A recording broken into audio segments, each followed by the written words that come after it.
cried the Sparrow. You're listening to the Sailing into Oblivion podcast, where we sit down with everyday people who do extraordinary things. I'm your host, Jerome Rand. Good evening, ladies and gentlemen. Welcome to the show. Oh, do you smell that? It smells like adventure. Yes, yes. We have reached the precipice of yet again dropping Sparrow in that salty, salty sea and heading off into, well, I don't want to say the unknown because, well, I've done this little jaunt a couple of times in my day, but still, you never know what the ocean's going to dish out at you. And yeah, we're pretty excited here. It's been a lot of work. The old shoulders are feeling it today after a bit of a wax with the gigantic buffer that I had to utilize this afternoon. Thank you to Pete Beal, fiberglass aficionado, who I rocked up to him and I was like, "Hey, Pete." And he's literally disassembling the rudder on some 47-foot sailboat because he's a master of the fiberglass arts, and he's literally chipping this rotted core out of this thing. He's cut the whole thing in half. Like,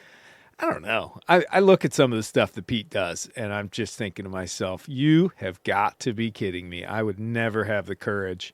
And he's just like, "Oh, no, guy. It's all just, you just do it. That's all it is." And it's pretty impressive. But I rock up to him. He's in there just rocking it out, jamming some tunes, just chipping stuff out of this thing. And, "Hey, Pete, you got one of them buffers?" "I got the buffer head." Like some shlomo who doesn't have all the tools he needs. Well, that one I don't have, unfortunately. But, hey, we got to depend on our friends, right? Every once in a while, we gotta reach that we gotta extend the olive branch in reverse, if you will, and borrow, beg, not steal, but borrow and beg as much as we possibly can, because Sparrow needed it. She needed a little love, the old hull. I mean, once the bottom looks as good as it does with that beautiful bottom paint, that traditional burgundy red, just raw.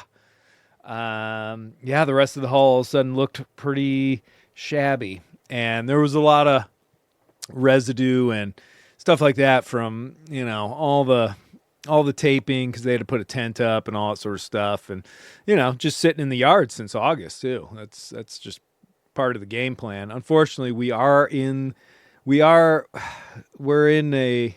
hung right now, which essentially in yard lingo, that means we are in the straps, but we're set down on blocks and we got two belly stands. So there's going to be two strips that are not waxed and buffed, but I didn't have a huge amount of time anyway, so I didn't do the greatest job in the world.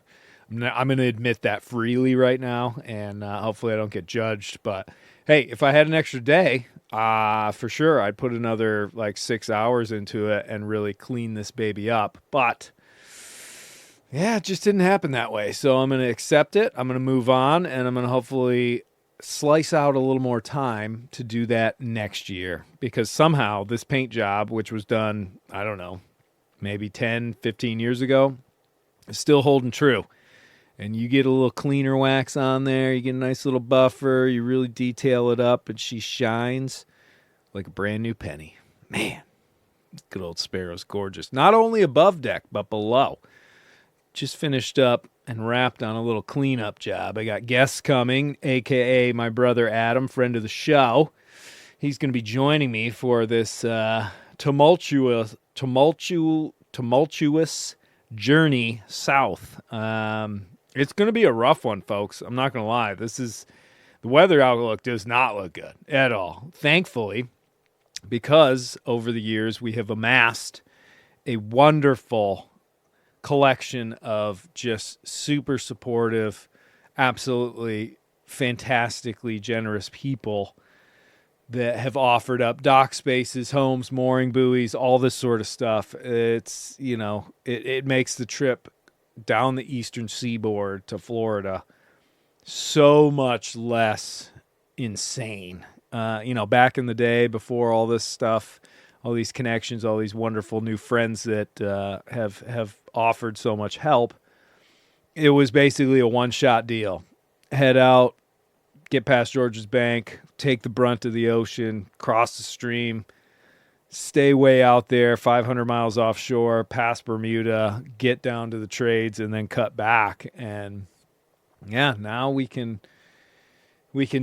basically leave here knowing, even though that that storm Melissa, and hopefully the people in Jamaica and Cuba and Dominican Republic and everybody else who gets affected by this are going to be okay. I mean, they're talking 30 to 40 inches of rain.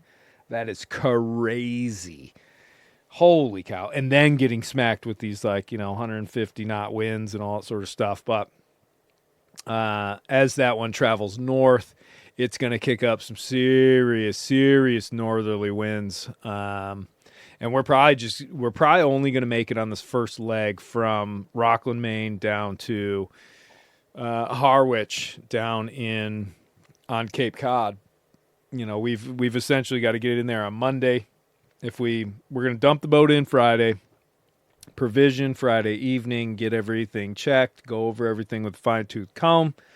Everything looks good. We're going to set sail Saturday morning, get out of the crazy amount of buoys and lobster pots and all that sort of stuff.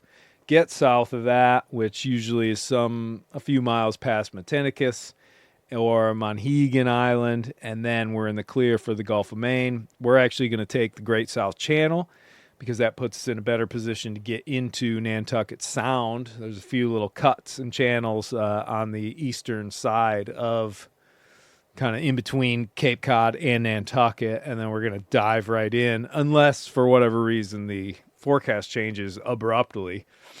But it's 3 days ago, it was looking like we were probably going to be able to continue south and then hug the coast of Long Island, bypass New York, and head down towards Delaware Bay, if not all the way down to the Chesapeake.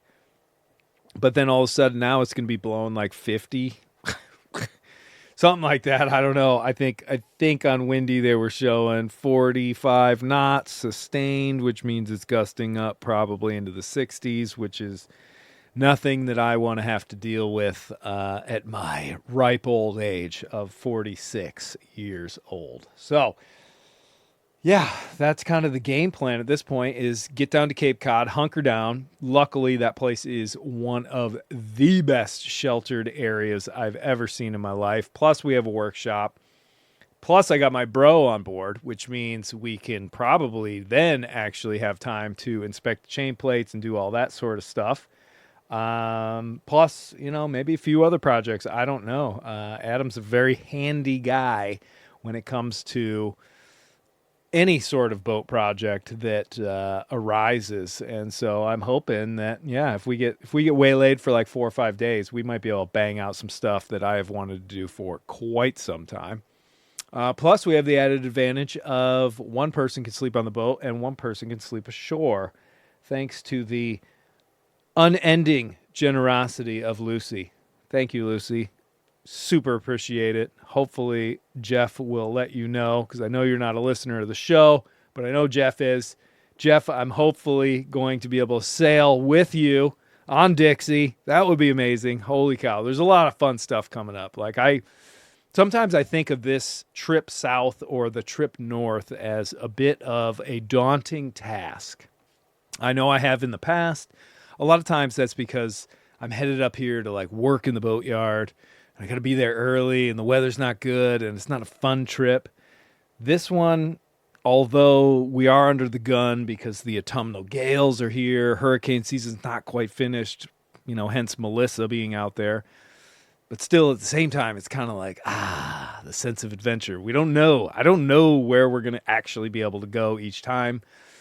I don't know, after Cape Cod, what the next port of call is going to be, because I'm sure there's going to be systems, or if we're just going to go out there and take on some heavy weather.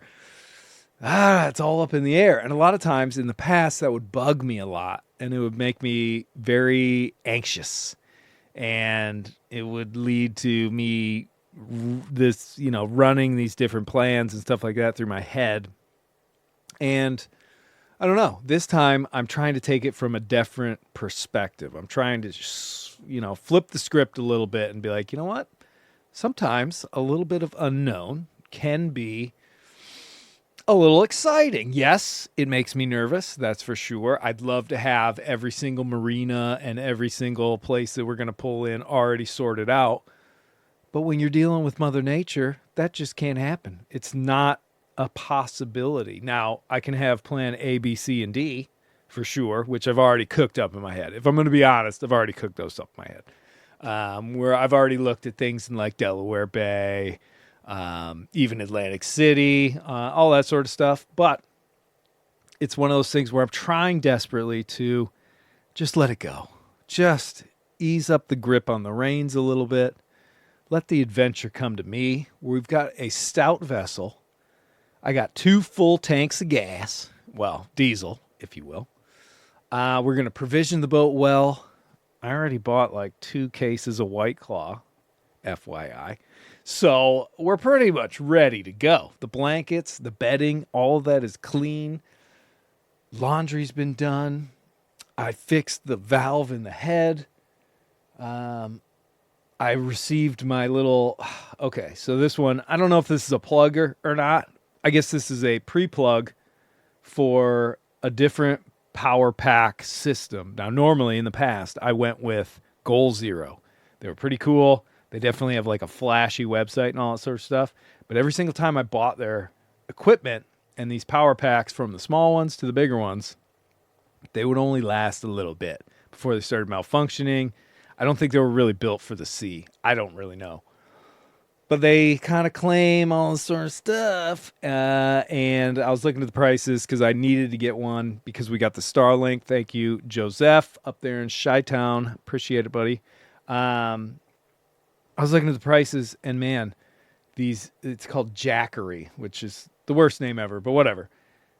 These things are great. Well, we're going to find out that they're great or that they're not great. We have this little power pack. It's about the size of a lunch box from the 1980s. A little smaller maybe. So super light, super easy. It fits, right next to the nav station, but it comes with a big old 100-watt portable solar panel. So, the first one we used was a much larger system on Montana. Shout out to Mark and Steph. And that one worked fantastic.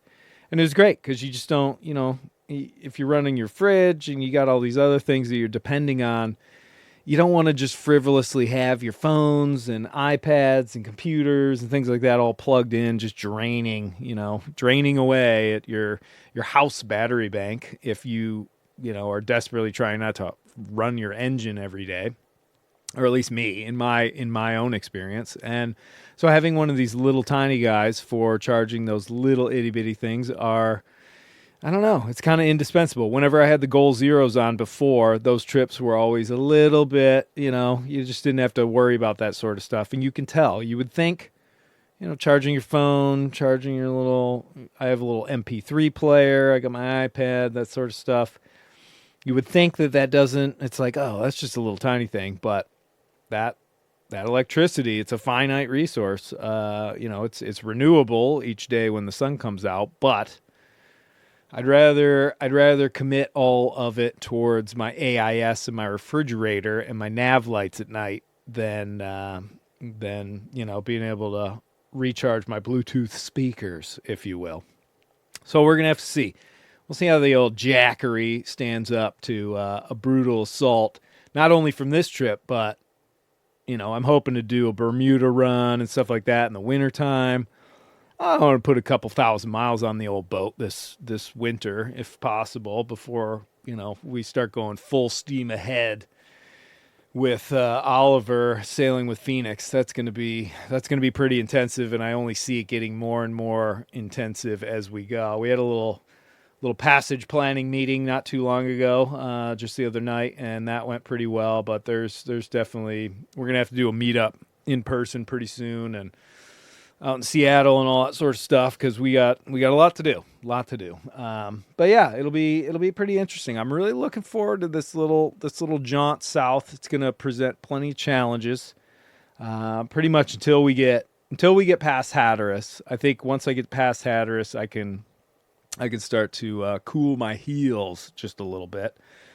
And then once we do pull into port, I can go right back up to the Chesapeake and kind of start the process right over again. Yes, it'll be fun. I'm looking forward to it. October and November are going to be an absolute blast. We're going to be on the move like none other, and probably well into December now. So, yeah, kind of looking forward to it and trying to keep that perspective. That's a big part of it, because when I sit down and I think about all of it, all in one shot, going from Maine to Florida, multi-stops, from Chesapeake down to Florida, probably multi-stops, and then Florida to Puerto Rico, and then going back to Michigan, and then going out to possibly Indianapolis and definitely Massachusetts to do speaking stuff, and then going home. It's kind of like, whoa, that's a lot. There's a lot of logistics involved in all that sort of stuff. And even the driving part has weather-dependent sort of attributes to it, if you will. And yeah, it's very easy to get wound up and just be like, oh my gosh, too much, too fast, too much, can't, don't want to deal with this. But yeah, I kind of step back and I say, okay, well, we got our T's crossed and our I's dotted for at least the setup for most of these things. So we're going to focus on this first trip, and not only like the daunting aspects of it, i.e. the weather and all that sort of stuff, but we're also going to look at the good spots of like, oh, when we pull in here, this is going to be fantastic because we're going to be able to see these people. We're going to be able to do these projects. We're going to be able to kind of compartmentalizing the pros and cons and trying to focus a little more on the cons, be prepared for the pros, or no, sorry.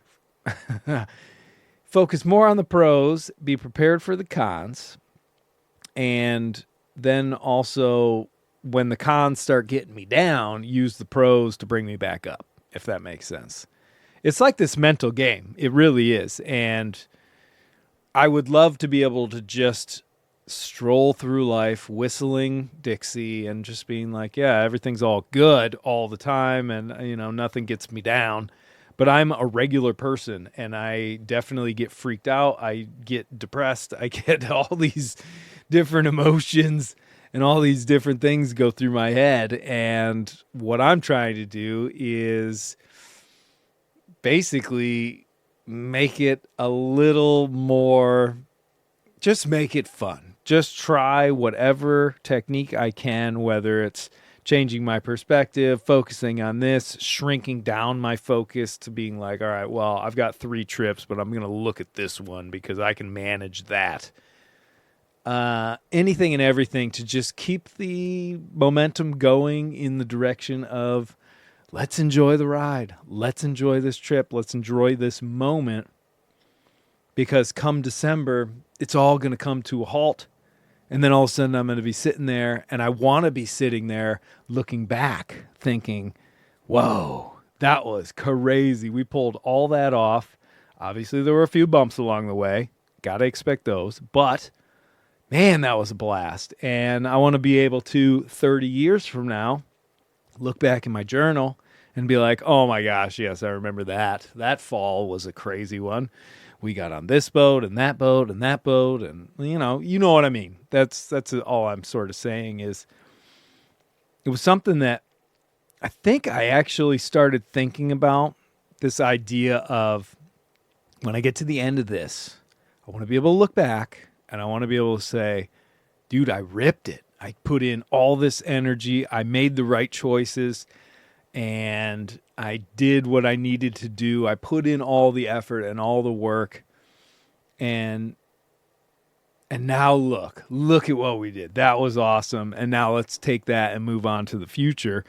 I think it was almost back in high school, although I can't claim that really because I was such a terrible student.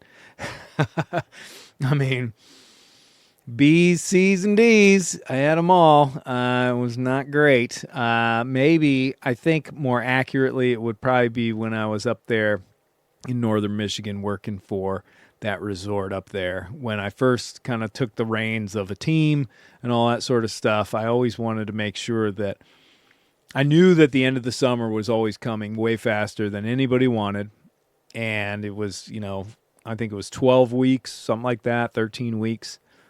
And it would just be one of those things where in the beginning, and when it's you're just absolutely putting in as much effort as possible to get these boats ready and train people and do all this sort of stuff.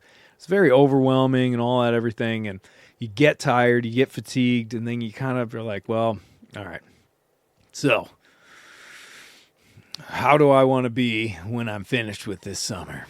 How do I want to be sitting up at that camp spot or wherever, looking back after all the boats are hauled back out of the water and everything's done and all the weeks and all the guests and all the lessons and all the dramas?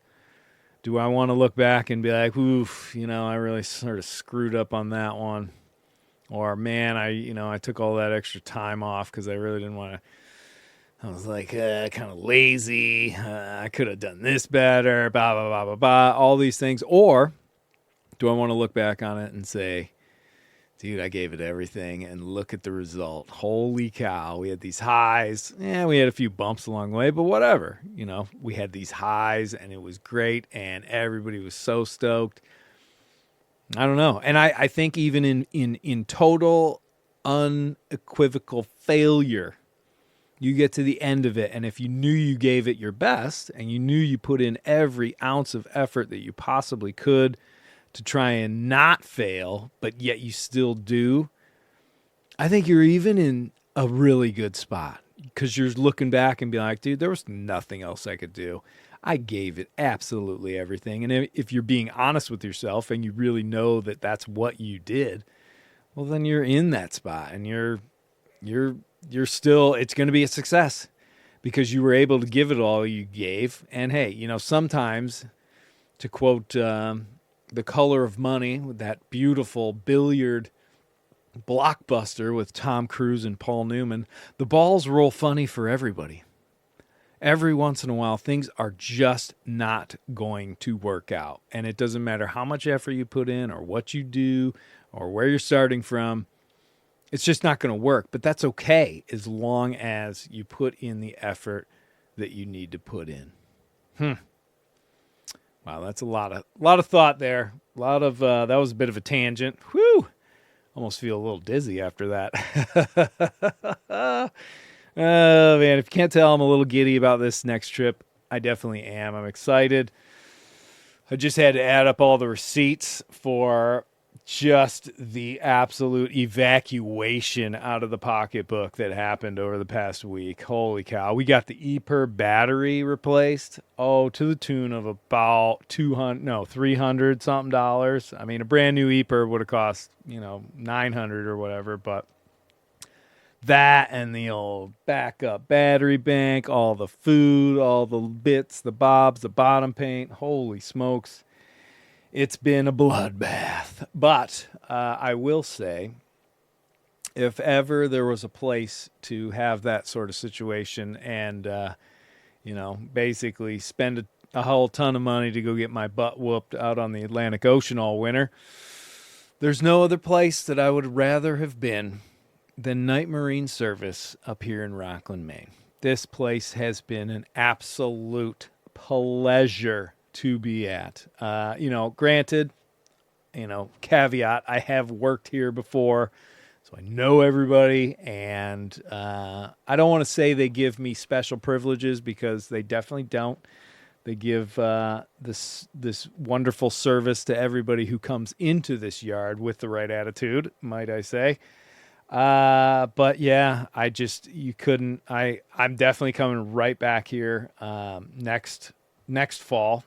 We're going to be in Cape Cod for doing a bunch more speaking stuff at the end of July and beginning of August, and then I'm coming directly up to Rockland, Maine to haul this boat out for the duration of the hurricane season. And, they've got this place in such great shape and in such great working order. I was watching Jim and the guys just absolutely, they're hauling boats, they're ripping masts out, and they're doing it with such excellence, far above and beyond what I was ever able to do here. No lie at all. They've got this yard just in the greatest shape that I have ever seen it since 2017.